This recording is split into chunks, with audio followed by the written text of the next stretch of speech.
Hello, everybody, and welcome to True Talk Live. Thank you for joining us tonight, Tuesday night.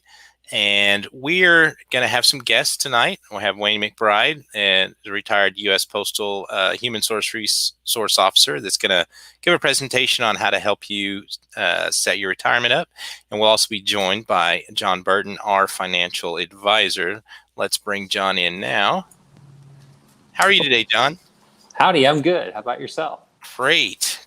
So can you just give us a little bit, just a real quick, who you are and what you do for the credit union? Yes, my name is John Burton, and I am the financial advisor. I'm a service that's offered to all the members. There's no cost or obligation for that, but we help do retirement planning and financial planning for them and help them with their investments. And one of the things that I personally have met with John, he helped me with some life insurance stuff. And I can just tell you that having this as a free service for credit union members is amazing. Like, that's one of the things that's kept me away from talking to financial advisors because it's expensive or you don't really sure what's going to cost. But John does a great job. So I'm going to actually bring in Wayne here. And Wayne, if you'll just give us a real quick rundown on who you are and a little bit about your history, and then we can jump into your presentation. Yes, I'm Wayne McBride. I'm a retired postal employee. I've worked in personnel. I've done retirement counseling. So I've met with a lot of people regarding subjects of retirement. I've worked for the Postal Service for 41 years. My last position was still in HR, but it was in safety office as a safety specialist. Well, very good. Well, we're going to pull up his presentation here. I'm going to exit out here, and Wayne will take us through his presentation. Okay.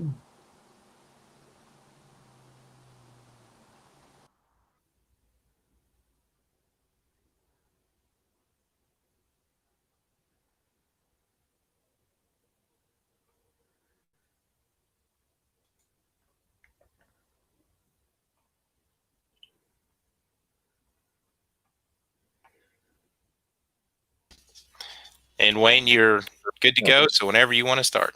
Okay. Here we go. I was letting it load. Yes. What we'd like to talk about tonight is federal retirement. Just trying to give everyone a kind of a broad overview. As federal workers, we have seen little bits and pieces of, the process, but what I wanted to do tonight was kind of take a holistic approach and kind of look at all the elements. It's not just signing on the dotted line that you want to retire. There's a lot to think about. And some of this mirrors the private sector, but as far as benefits and other things, but we're going to kind of primarily focus on federal retirement. And it is a big decision. Don't let anybody fool you. When I was at work, I had people ask me all the time, when are you going to retire? When are you going to retire? But, it's a personal matter, and you'll know when the time is right, when all the pieces of the puzzle fit together. And that's what happened to me. And I kept staying and staying. And I thought, well, now is the right time. And I had some other obligations to take care of. Okay, so go ahead and get started. We all have our expectations in retirement. We have our ideas of what we'd like to do, whether it be travel, around the country or around the world, live the same kind of lifestyle as we're having now. And but there are a lot of things to consider. You want the proper or an adequate financial infrastructure in order to be able to meet your objectives. And but you also have to be realistic, be flexible in your retirement planning, because I have known some people that get so meticulous about it, and if something doesn't go just right, then they get upset. But you have to be flexible because there are a lot of things to consider. And for example, income to maintain your current lifestyle. This is really important. By the time you're ready to retire, you may have already had your house paid for. But at the same time, you also have other expenses that you may incur later on, particularly health as we get older. Here's the fact of life that we're going to have more expenses along those lines. And that's when we run into healthcare coverage. As federal workers, we can retain our health care. We have to have at least 5 years in before we can carry it into retirement, but we want to make sure that we are covered adequately. Life insurance is also another aspect. If we have a spouse that depends on us, or an adult child that's disabled that needs taken care of. And that's another thing to consider. Survivor's annuity is very important to carry some benefits and to your survivor. They have to be stated on your retirement application as a survivor, and you pay for a survivor's annuity. But we'll get into that later.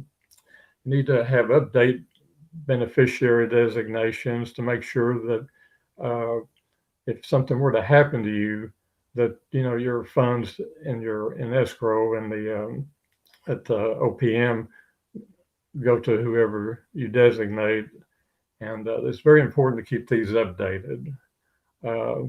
Dental vision and other federal benefits are transferable into retirement, but these aren't subsidized by the federal agencies that you work for, particularly the Postal Service. Flexible spending accounts are not available in retirement because they depend on earned income.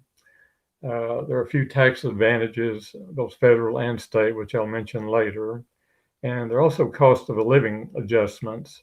there's so many pieces to this puzzle that you have to put together, so many moving parts, and it's not just signing on the dotted line.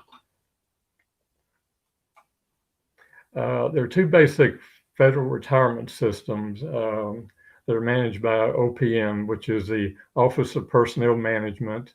That's the Civilian Workforce's personnel office. There's Federal Employees Retirement System, known as FERS. There's a Civil Service Retirement System, which I'm under. It's the one that was phased out in the 1980s. FERS replaced it. They both have their advantages and disadvantages. But most people now are under the Federal Employees Retirement System, or FERS.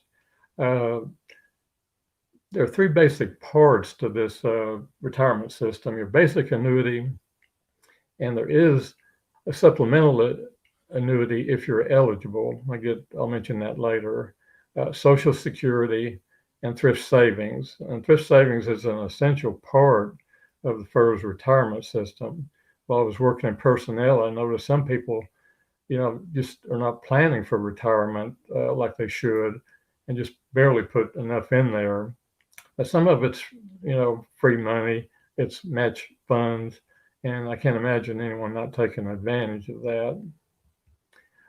These are some of the eligibility requirements for. Hey, Wayne, I just want to. We're having a little technical difficulty here. I'm not seeing the slides advance. Oh, okay. I'm showing shared. Let's see. Are you still on slide 1? No. Okay. Because we're just seeing slide 1. Okay, let's see.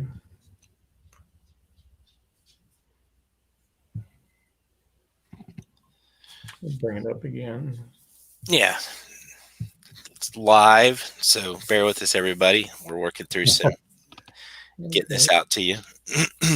You see that slide? All I see is the very first return. I'm going to tell you what, I'm going to remove it. I'm going to kick you out, and then you share it again. Let's see if we can redo this connection.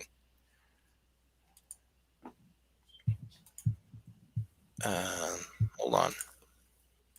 All right, now try it again, Wayne. Okay.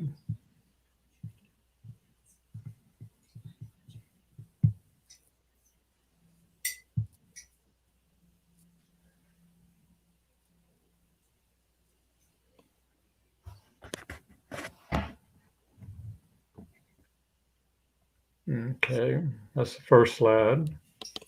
You see the second one? I'm not seeing that you've shared the screen with us again yet. Okay, a second.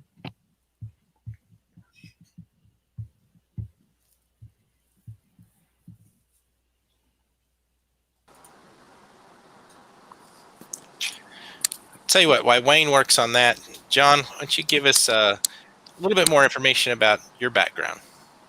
Yeah, I've been a financial advisor for about 15 years, and I have a variety of licenses that give us a lot of opportunities to do more than just be a stockbroker or anything like that. We can do a pretty wide range of options, and in the spirit of the credit union, our goal is to sit there and listen to you, listen to what you need done, and serve your needs. That's our main objective. Oh, good. Well, let's check back in with Wayne real quick. Okay. How's it going, Wayne? Were you able to share that screen? Yeah. Done it again. Let's see just a second. If it loads.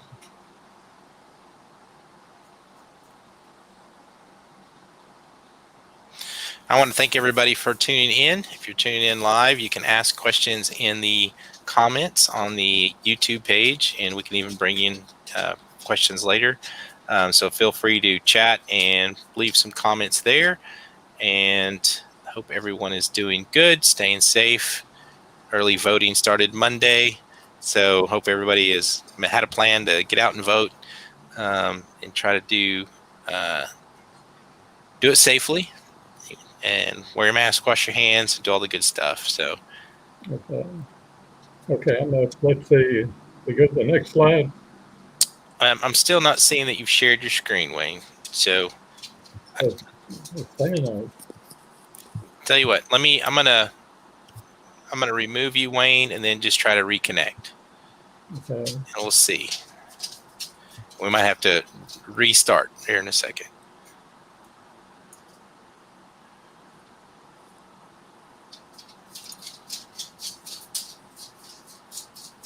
At least we don't have to do this with a mask. Yeah, that's true.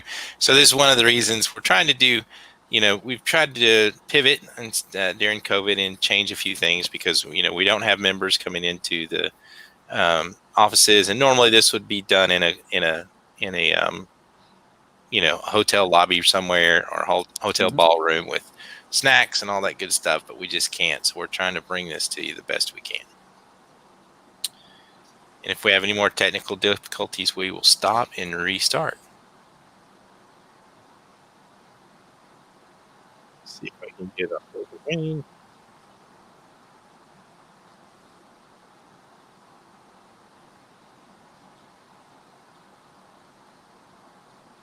We're going to, let me just run through some stuff real quick here. If you have any questions, you can go to our website, TruService.net. And we got Wayne coming back in. And if you can hear me, Wayne, go ahead and try to go ahead and share your screen again. If you need to call us, you can call us at 501-225-3636. Email service@trueservice.net. And of course, our locations, our main branch, Hermitage Road, over there by right next to the butcher shop, and our brand new location on JFK. So looks like Wayne's got it connected, so I'm going to bring him back in. All right, Wayne, we're going to throw it back up here. All right, there we go. There we go. Okay. So I'm going to step out and let Wayne take over. Okay, I'll start over again. You can see the slides. Talking about expectations in retirement, and these are the things you need to think about. Maintain your current lifestyle. You want enough income, healthcare coverage, life insurance, like I mentioned, survivor's annuity, beneficiary updates, tax advantages, and cost of living. And we'll get into some of that later, but to go back over the federal retirement systems, there are two different types. Most of y'all will be under the FERS retirement system, which consists of basically a basic annuity with supplemental annuity if you qualify, Social Security, and thrift savings, like I mentioned. These are the eligibility requirements for FERS, and I'm sure a lot of you probably already are familiar with some of that. But anyway, I'll just proceed. There are some situations where you have just over 10 years and meet your minimum annuity age requirement. So you may get a reduction per month. But anyway, that information is available on the OPM's website, but I don't want to get too technical here, but there is some situations where you get a reduction. Now, FERS is basically three components, like I mentioned. Basic benefit on Social Security, parts of FERS require you to pay your share each pay period. Your agency withholds those taxes, and your agency pays their part as well. And when you retire, these payments that you receive are for the rest of your life. Thrift savings is what you voluntarily contribute to. There are matching funds from the Postal Service, and your savings can build up quite a bit over time, depending on what funds are in and how you manage your funds. But when these funds are depleted, that's it basically, unless you invest them somewhere else or keep them in the funds. And John will be explaining some information a bit later on options you may have. The annuity supplement is for those of you who are uh, eligible to have at least 30 years in, but you're still under age 62 when Social Security kicks in. Well, in this case, you get a supplement. There are some rumblings in Congress about changing this. It's sort of like a de facto Social Security payment up until you're actually eligible for Social Security. So that's a benefit right now. So if you retire at 57, you would get, and that's your minimum retirement age, but you do have 30 years in, you started real early then in life, so you'd be eligible for it. That's some more information on the supplement. But it does provide a benefit to people.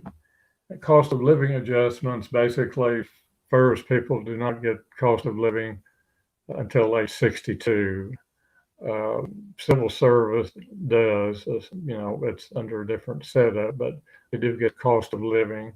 Currently, it's like 1.3% for 2021. There is some,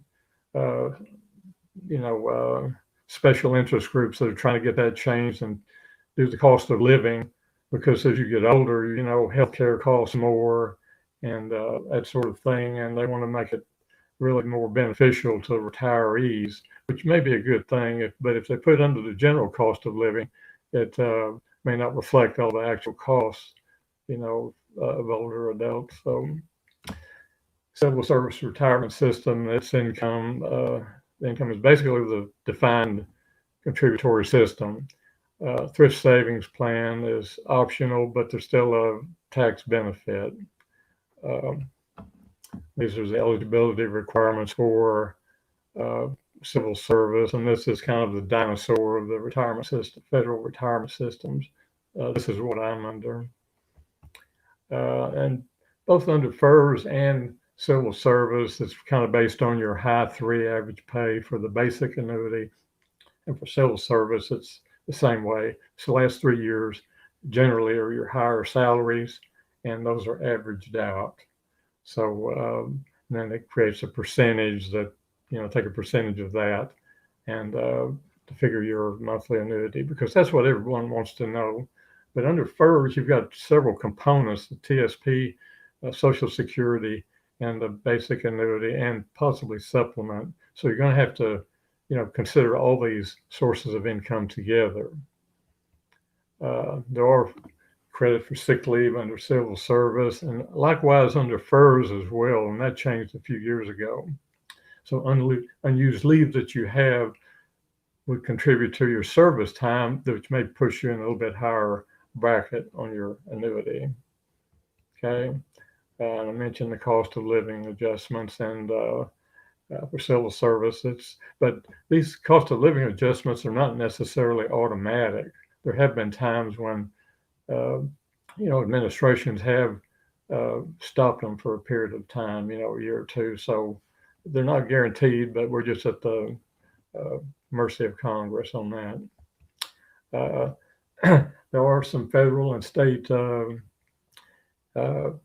exemptions for taxes on pensions due to a lawsuit in Arkansas. Federal workers are involved in this now, but you can exclude $6,000 of income from government retirement systems. Same way with the Internal Revenue Service. They have considered part of your basic annuity, and under civil service, that annuity, return of capital. So they do these calculations. There is a worksheet in publication 721 of Internal Revenue booklet, that publication that explains that, but you don't really have to worry about that part of it.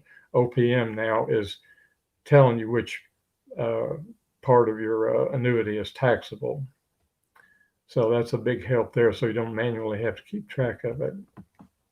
Part of your retirement systems is thrift savings plan. This is similar to a 401k, and there's several options here. There's several different funds, basically 5 funds, and each have a different objective, and a lot of you that have managed your TSP over the years have, I'm sure, had a pretty good return. Of course, the markets change over time, but now they do have some L funds which are set for particular time frames, usually in 5-year increments, which is a blend of these TSP funds. So they can still be managed, and even after you retire. But before you start withdrawing funds from your account, you need to decide, do you really need that money? If you do, that's a big part of your income. Then you're going to have to kind of be careful on how you withdraw it. And you have to kind of estimate how much things may cost in the future, to cover expenses. Some people have taken their monthly payments from TSP to pay their mortgage on their house, finish it up if they have a few years to go, which generally is a good idea. But that's one of the uses you can do. We have enough income to cover any unexpected things, regular expenses plus emergencies. And your retirement savings in TSP last for your whole life. And do you need to provide for dependents? But this is basically a summary of what I just went over. But on this slide here, PERS and civil service, you need to consider, to recap, you need to consider all your income sources. This is just part of it. How big it is, it just depends on your other investments, savings, spousal income, and that sort of thing, and retirement. These are some withdrawal options for TSP: single payment, TSP monthly payments, life annuity, or a combination of the above. You have to consider the tax consequences of any withdrawal option.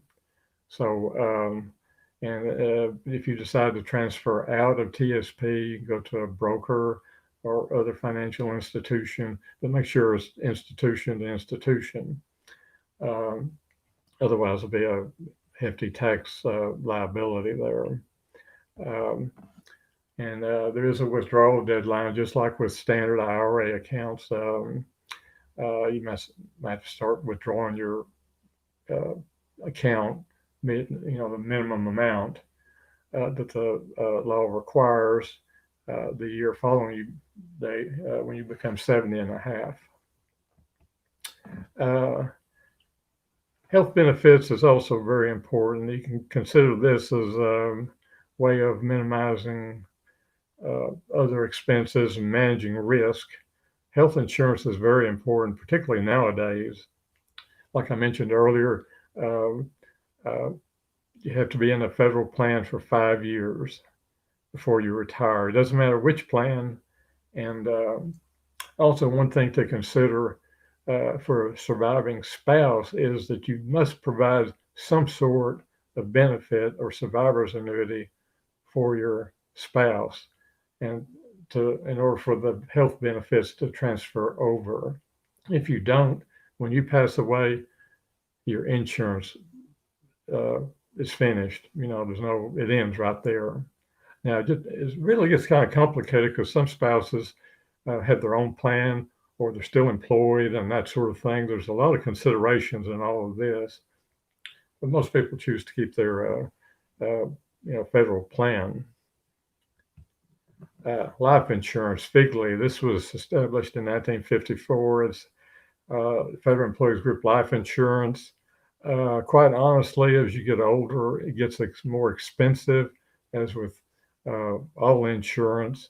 But this was even expensive when I was working, so I had to drop it before I retired. And John may have some more options for you. There are other plans and other companies that provide this type of insurance. This is the FIGLI coverage, basic, option A, B, and C.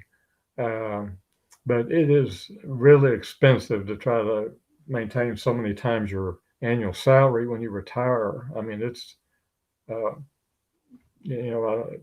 really consumed probably a good portion of your retirement benefit. Federal employees dental vision insurance. This is a program available to federal employees, postal employees. It's not subsidized by the Postal Service, for example, but it's available to you, and they do get a little bit better rates. Long-term care is available, which is becoming more and more expensive. There are fewer insurance companies providing this, but it is an option available to you. Medicare. Medicare is the health insurance program for people 65 years of age and older. Some people with disabilities under age 65 also qualify. What does Medicare cover? Since the 1980s, Postal Service has been under Medicare with options A and B. Option C, comprehensive, is also known as Medicare Advantage. I think it's around open season now. These are private companies that provide some of the benefits of Medicare. There's a trade-off on some of it. Some of you may be restricted to going to HMOs for your healthcare provider, or other benefits may not be as good as under option B. But that's a choice that you need to make.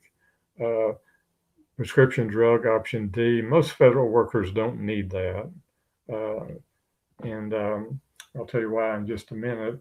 Do you have to take Part B coverage? No, you don't. You've paid in all those years, the Medicare tax and premiums, and it's it's a benefit to you. There are some situations where you are penalized if you don't apply for it after a certain age, and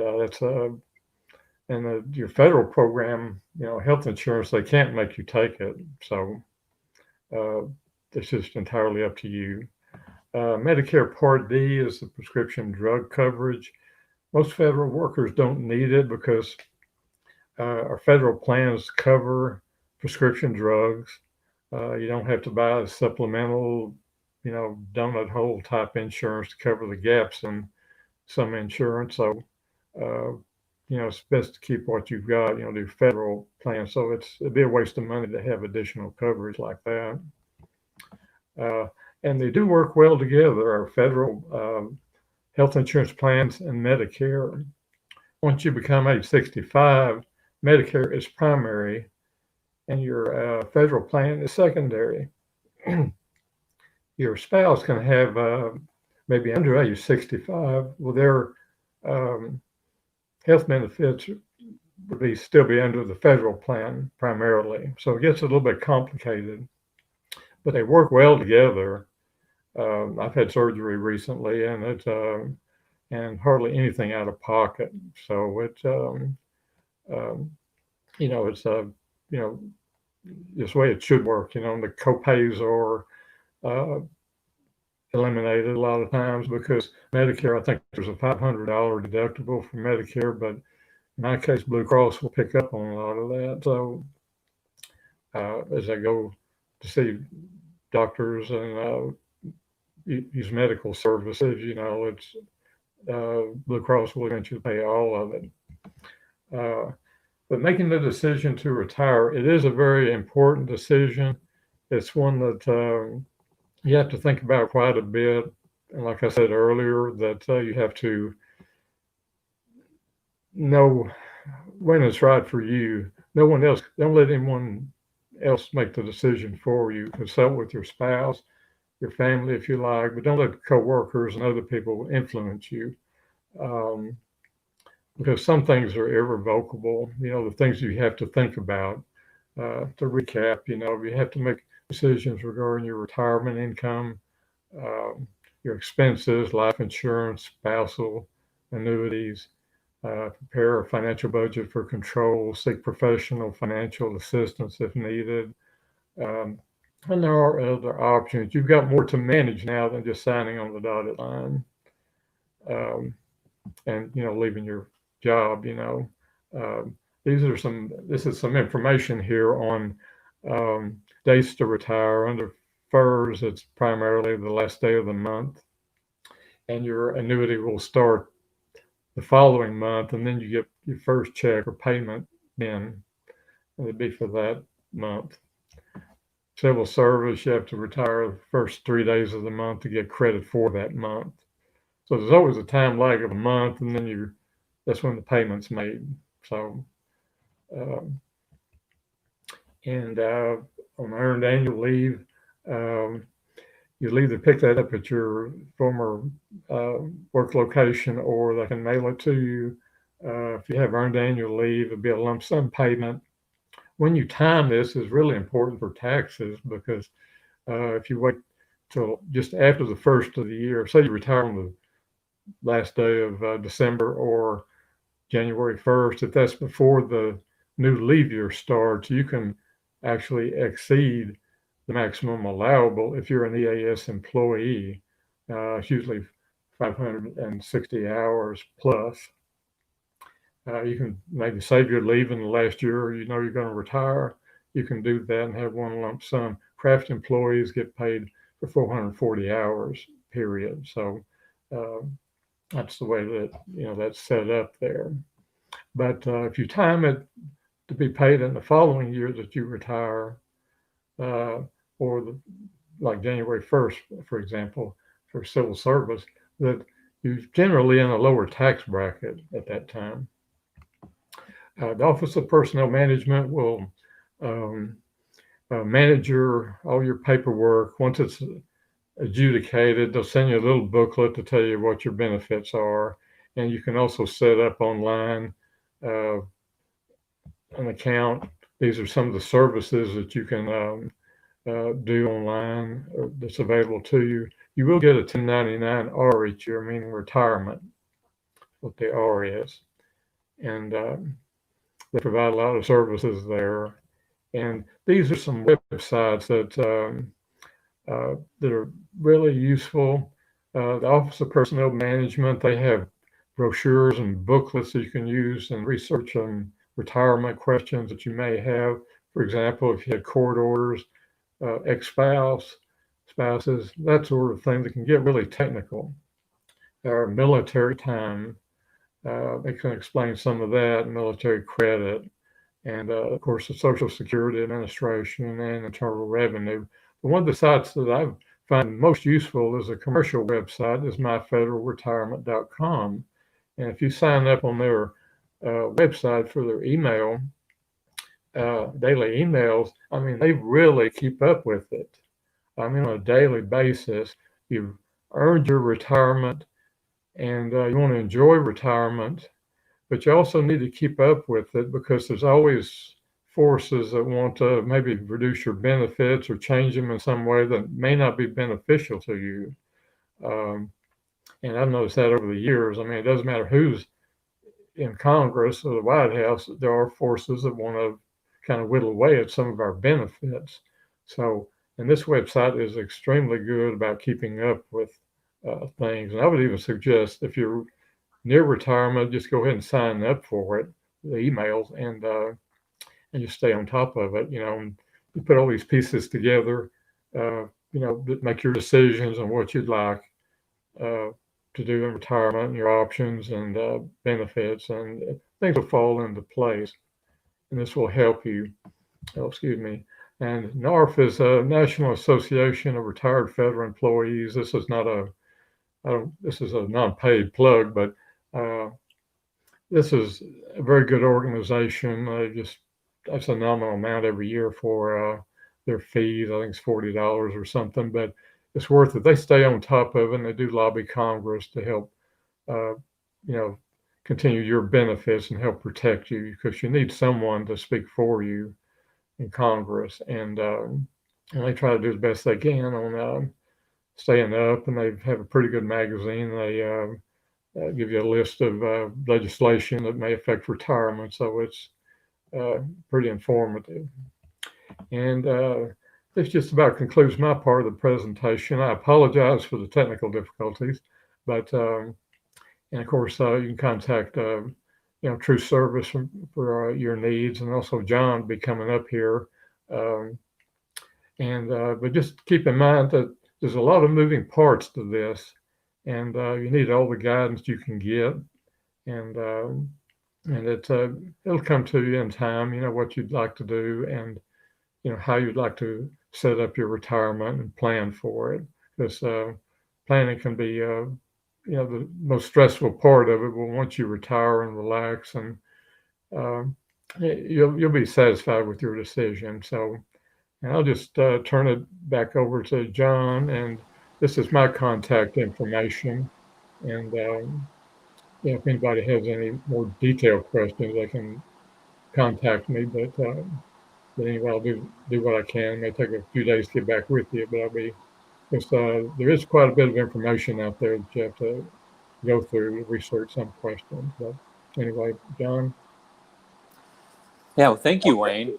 I think one thing that the research has shown and that we all feel is as we're getting ready to retire, it's one of the biggest fears is, wow, I have to write myself myself a check, or because you're not going to go out and work for it, and it really requires that customized planning and taking advantage of the systems that you're in to maximize your check. And that's one of the biggest concerns. And I've noted that as you were speaking, Wayne, you were very careful to caution people to take your time, work through this, and get the best out of it for what you need in your circumstances.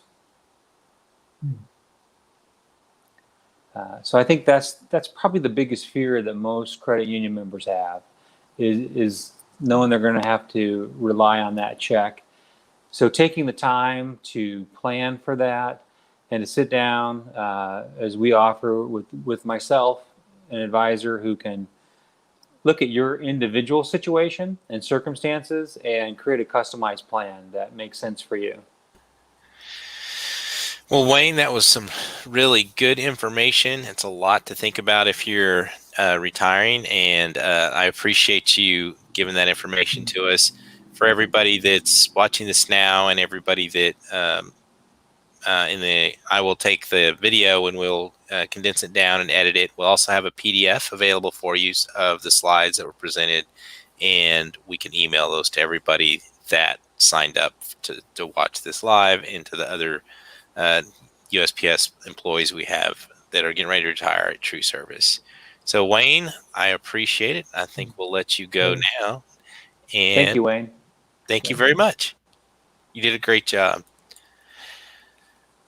All right, John, if I'm going to just real quick pull up your information here. We have John. There's John's email and phone number, and you can reach out to him if you want individual meeting. Now, you are meeting with clients right now, correct? That's right. Appointment only or over the phone. And we'll try to accommodate you, and we'll keep it absolutely safe. We work with the CDC guidelines, so everything will be as safe as it can possibly be. Great, great. I also want to let everybody know that we also have our video banking at TruService.net, and you can actually have a video conversation with employees at the bank. John's not a part of that, but you can set an appointment going through video banking, and we also have an iPhone app for that. And you can follow us on Facebook.com at TruService Credit Union. And again, we'll leave John's email and everything as we go up. Is there anything else you would like to mention or wrap up for us, John? Sometimes people say what John does is help people retire. And we want you to retire once and make sure it's the right plan for you. And we want to help you and do what's in your best interest and serve your needs. So it's very helpful to have somebody like Wayne, who's a board member, who understands this and can point you in the right direction and get you to the right people inside the post office. So it's an amazingly valuable asset. And then if you pair that with a good financial plan, you'll find that a lot of the fear and the anxiety will drop off dramatically. And that's one of the best things about my job is most people leave the office much happier, much more relieved, and they see a plan and they can focus on that. And that's, in my mind, the best job possible.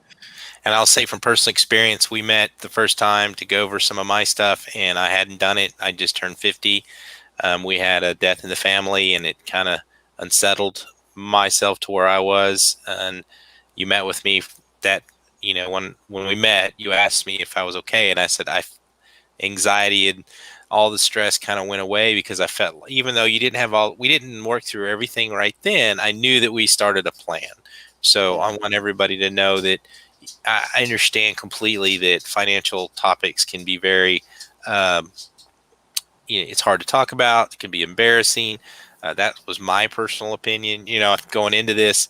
But John was not judgmental. It was just listen, figure out what worked best for me and my family, and I just appreciate that, John. Absolutely.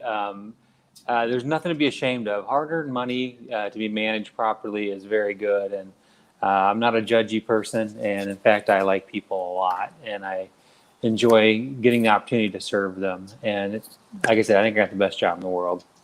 Well, all right. Well, I want to thank Wayne again for the great Yeah. presentation he gave. And I want to thank you, John, for joining me this evening. And thank Absolutely. you for watching tonight. And if you got an email from me inviting you to this presentation, you'll also get a copy of the presentation and this video, so you can watch at your leisure. And we're just trying to give you the information that we can and serve you the best we can in these times that are a little strange. So thank you, John, and we will see you Thank next you. time. Have a good night.